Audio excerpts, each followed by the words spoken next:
Swayam Prabha. Digital India. Educated India.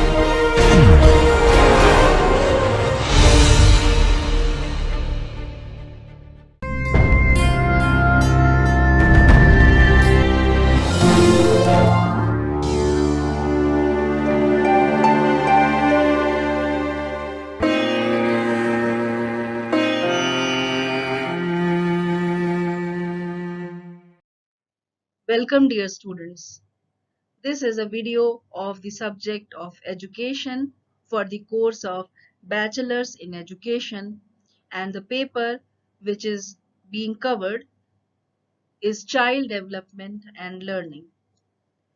This video is from the major topic of intelligence, and this lecture is going to cover the theories of intelligence. This video is recorded by Dr. Iram Khan. The course coordinator and the presenter or subject matter expert for this video is Dr. Iram Khan from Jamia Millia Islamia, New Delhi.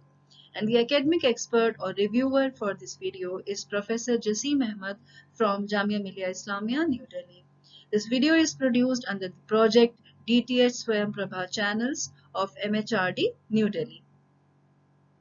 Hello dear learners, I am Dr. Iram Khan, Assistant Professor at IASC, Faculty of Education, Jamia Millia Islamia, New Delhi. Today we are going to take up the next topic of the major topic of intelligence, which is the theories of intelligence. So before going ahead and learn about the different theories of intelligence, first of all, let us see what exactly we mean by intelligence. So being intelligent actually is a kind of positive feeling which encourages self-esteem and a sense of worth. Yet, what is intelligent and what is smart is a very big question. This has been the focus of different theories, definitions, and philosophies from olden times. So there are different theories about intelligence, but none of which agree with each other. So every approach to thinking comes up with its own different perspective and assumption, often contradicting at least one earlier theory.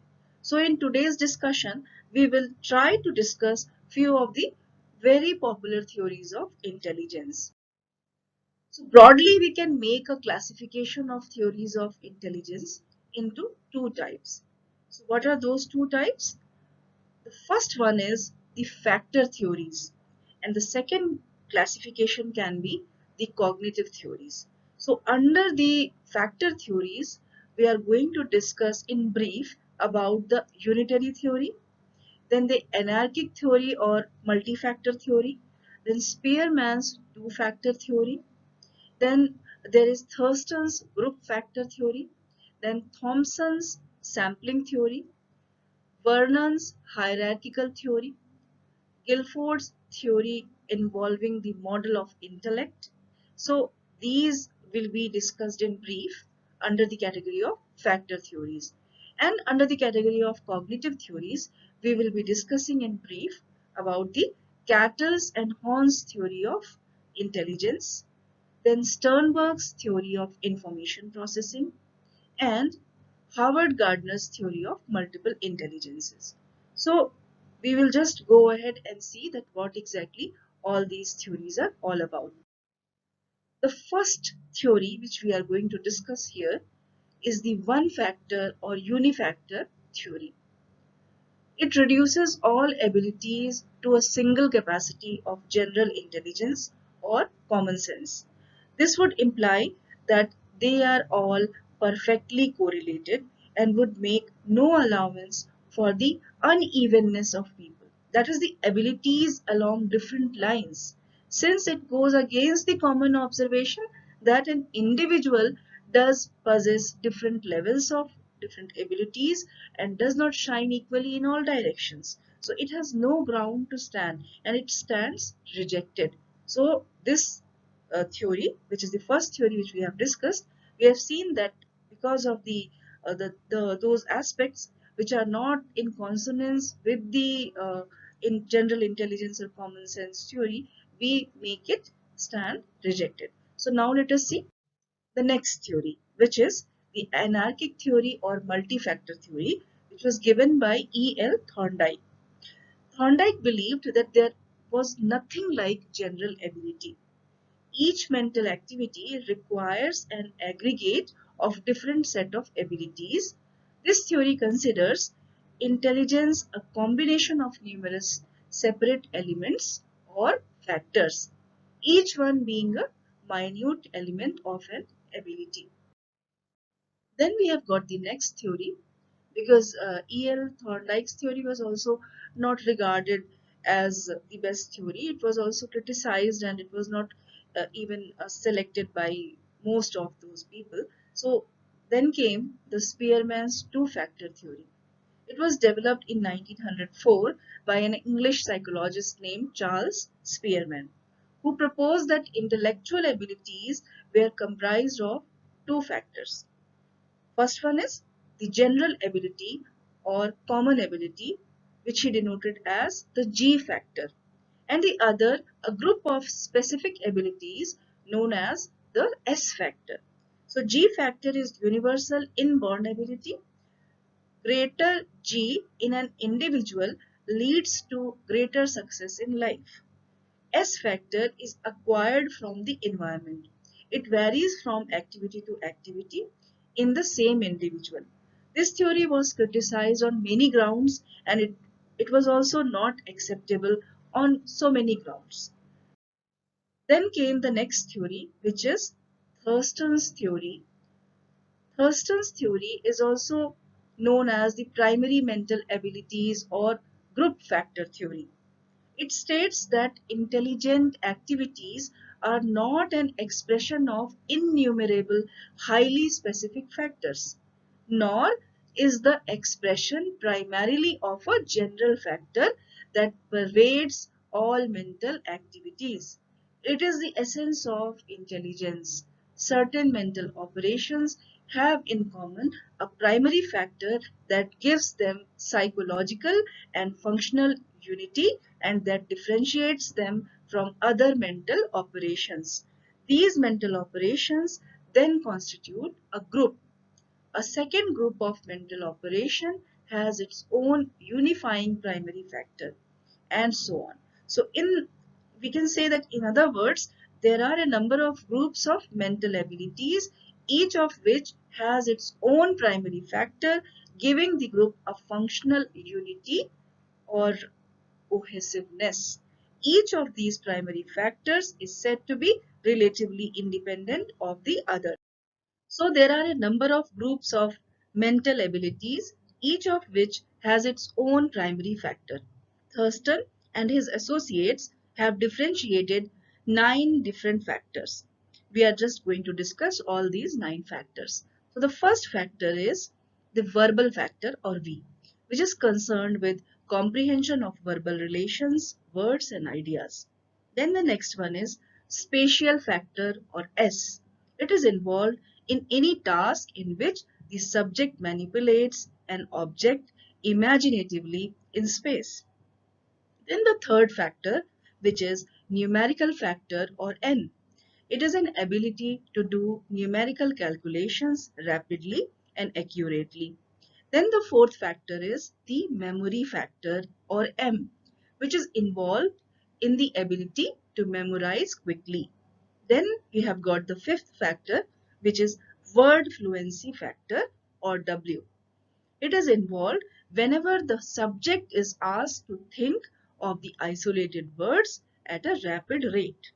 Then the sixth factor is inductive reasoning factor, or RI. This is an ability to generalize through specific examples. Then the next factor is deductive reasoning factor, or RD. This is an ability to make use of generalized result. Then the eighth factor is perceptual factor, or P. This is an ability to perceive objects accurately. Then the ninth factor is problem solving ability factor, or PS. This is an ability to solve problems independently. So the weakest link in the group factor theory was that in this theory, it discarded the concept of common factor. It did not take Thurston very long to realize his mistake and to reveal a general factor in addition to group factors. So in this way, Thurston himself did a kind of criticism of his theory. Now we come. Now let us see the next theory, which is Thomson's sampling theory. This theory was given by G. H. Thomson in 1939. Thomson was a British psychologist. This theory assumes that the mind is made up of several independent bonds or elements. Any specific test or school activity samples some of these bonds. It is possible that two or more tests sample and utilize the same bonds, and a general common factor can be said to exist among them. It is also possible that some other tests sample different bonds, in which case the tests have nothing in common and each of them is specific. So the sampling theory combines several theoretical viewpoints, uh, and it appears to be similar to Thorndike's multi-factor theory, except that he conceded to the practical usefulness of a concept like G. And at the same time, Thomson's theory seems to maintain that the concept of a group factor capital G is of equal practical usefulness. So this was the theory of Thomson, and which is also commonly called as the sampling theory. Now let us see the next theory. The next theory here is Vernon's hierarchical theory. Vernon or P.F. Vernon in 1950 gave this theory. P.F. Vernon was British psychologist, and he suggested a hierarchical structure for the organization of intelligence, which we are going to just take up here. So Vernon description of different levels of intelligence may fill the gaps between two extreme theories. The two-factor theory of Spearman, which did not allow for the existence of group factors, and the multiple factor theory of Thurston, which did not allow a G factor. Intelligence can be described as comprising abilities at varying levels of generality. The first one is the highest level, or small g, which is actually the general intelligence factor. This is the factor with the largest source of variance between individuals, and this was given by Spearman. So the next level is the major group factors such as verbal, numerical, then educational, or which he gave VED. He denoted as VED, and practical, mechanical, spatial, physical, which he denoted as KM. All these abilities. So the next level is minor group factors, which are divided from major group factors. Then the fourth level is the bottom level, which is S, small s, or specific factor, which is again a term which was given by Spearman. The next theory here in this presentation will be Guilford's model of structure of intellect. Guilford proposed a three-dimensional structure of intellect model. According to Guilford, every intellectual task can be classified according to its content, mental operation involved in it, and the product resulting from the operation. So these were the three different aspects or different tasks which were broadly classified by Guilford. He further classified content into the first component, which is content, into 5 different categories, which were visual, auditory, symbolic, semantic, and behavioral. Then he classified the next component, the second component, which was operations, into 5 categories again, which were named as cognition, memory, divergent production, convergent production, and evaluation. Then the last one, the third category, he classified, which was the category of products, into 6 categories, which were named as units, classes, relations, systems, transformations, and implications. So in this way, in the model which was given by Guilford, the model of intellect, it is having around 150 factors. So now we just have to come on the conclusion about the factors theory of intelligence. So we have seen here a few of the theories of intelligence which were actually based on the uh, factors component or factors theory. So in terms of the constituents or factors, all these theories were prepared or based. So these theories exhibit wide variations in terms of the number of factors that they consider important. The range of all such factors also vary from unitary theory to, like in the unitary theory we have seen that there was just one factor or a single factor, to 150 factors as we have seen in the Guilford's intellect model. So we have seen that for understanding what goes on inside one's intelligence, we must try to build an elective view by incorporating the essence of all the workable theories of intelligence. Consequently, any intellectual activity or mental task may be said to involve the following three kinds of basic factors. We are just going to discuss those. So these factors which we can enumerate are arranged in the order as suggested by Vernon or in the form of models as suggested by Guilford. So the first one which was suggested by these people were the general factor or G, which is involved in common or all the tasks.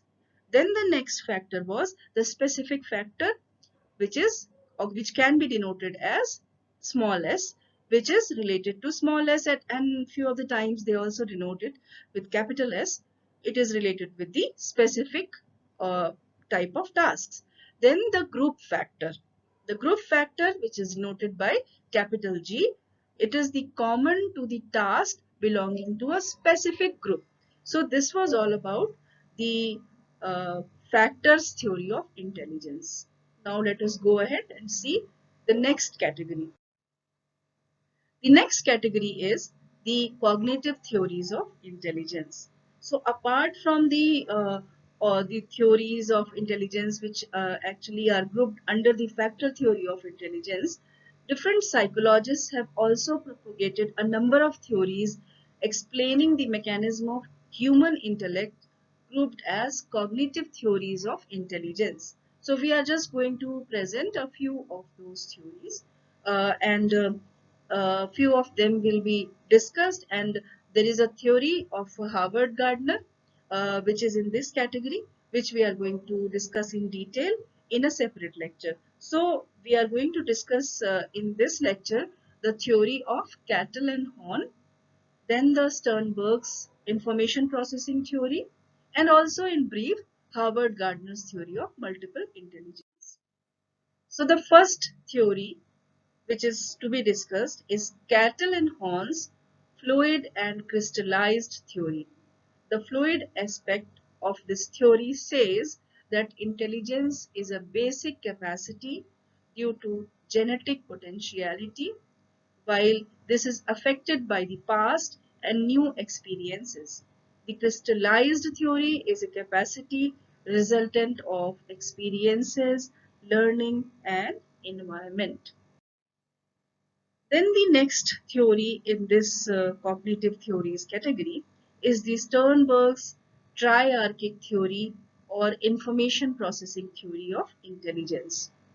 So Robert Sternberg in 1985 has constructed a three-pronged or triarchic theory of intelligence. Robert Sternberg was basically a psychologist.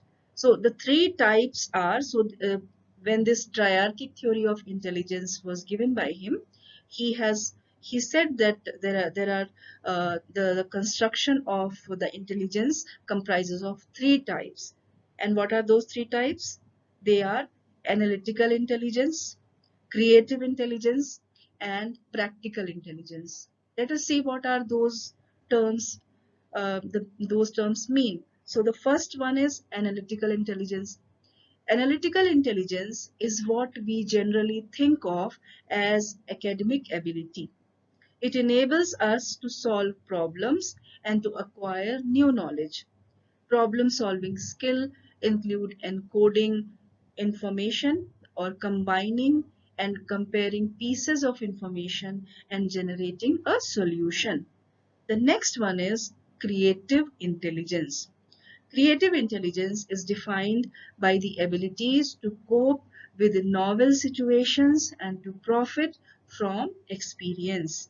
The ability to quickly relate novel situations to familiar situations, which means to perceive similarities and differences, to foster adaptations. We can say that as a result of experience, we also become able to solve different problems in a more rapid way. So this is the creative intelligence. Then we have got the practical intelligence. What is this?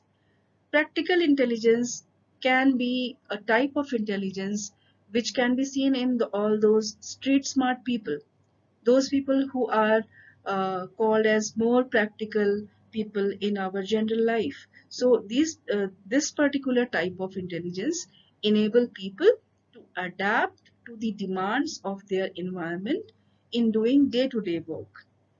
So just for example, suppose if a person is asked by the employer some of those tasks which this person is not able to do. So the first perspective of this person can be he can make a change in the employer's attitude so that this job becomes proper, or you can say easy going for him. So this is the first perspective, to change the attitude of the employer, which is somehow difficult. But the second alternative environment can be this person, if this job is not suiting to him, he can find a more suitable job. So this is something where a person is adaptive about getting a job or pursuing a job. So in this way, we can say that a person is less practical or more practical. So these were the three types of intelligences which were given in the triarchy theory or information processing theory of intelligence by Sternberg. Now, because we have seen that this theory is also named as the information processing theory of intelligence, so we will just see that what are uh, all those components. So he also added that each component is a basic unit of information processing, and the task for information processing has different major steps which were actually the part of this particular triarchic theory itself. So what are those different major steps which were involved in the information processing? The first step was encoding. What is encoding? Identifying the relevant available information in the mind. Then the next step was inferring. What is inferring? Drawing the necessary inference.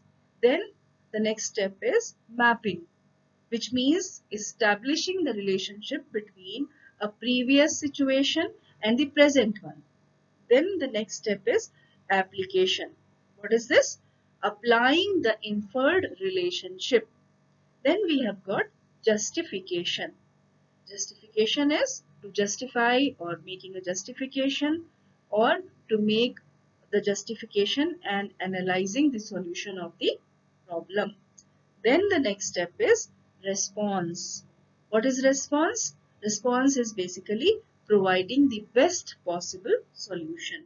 So this was all about this theory of information processing.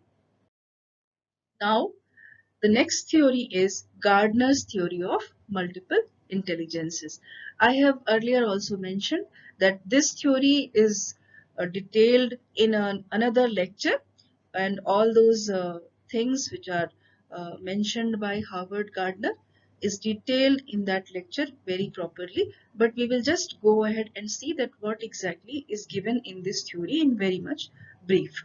So Howard Gardner, in his book Frames of Mind, The Theory of Multiple Intelligences, in the year 1983, he has given this particular theory. He has put forth a new and different view of human intellectual competencies. He argues very boldly and very kind of effectively that we are all born with potential to develop a multiplicity of intelligence, most of which have been overlooked in our testing society, and all of which can be drawn upon to make us competent individuals.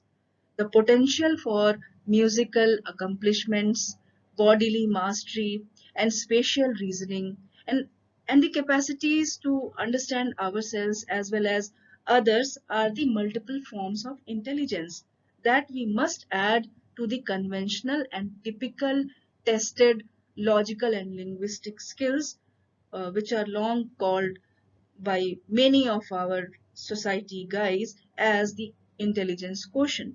So the multiple intelligence theory is that people possess 9 different types of intelligences, which are linguistic, logical, spatial, musical, kinesthetic, interpersonal, intrapersonal, naturalistic, and existential intelligence, which we are going to discuss in a separate lecture in detail. So with this, we have now reached to the end of this lecture. So let us summarize this particular lecture, which is based on the theories of intelligence. So basically, the theories of intelligence try to explain the structural composition of our intelligence by pointing out specifically its different components or factors. We have seen the unitary theory, which is the oldest theory in this particular discussion, which we have discussed, which holds that intelligence consists of only one single factor, that is simply a kind of intellectual competency, which is universal for all the activities of the individuals.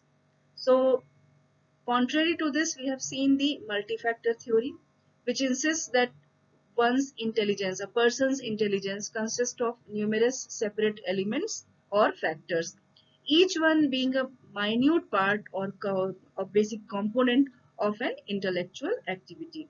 Then we have seen Spearman's two-factor theory, which asserts that there are two types of factors working in a person's intelligence, which are named as general intelligence and specific intelligence.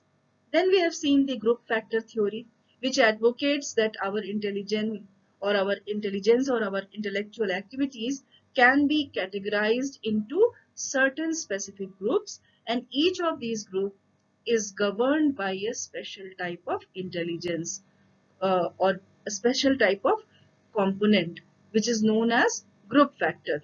Then we have seen Thurston's and his associates theory, which points out that there are 9 such type of factors, which are the constituents of a person's intelligence. Then we have seen the Thurston sampling theory, which tries to provide an eclectic approach by giving place to general intelligence or small g and specific intelligence or small f s and group factor, which is capital G, in a person's intelligence.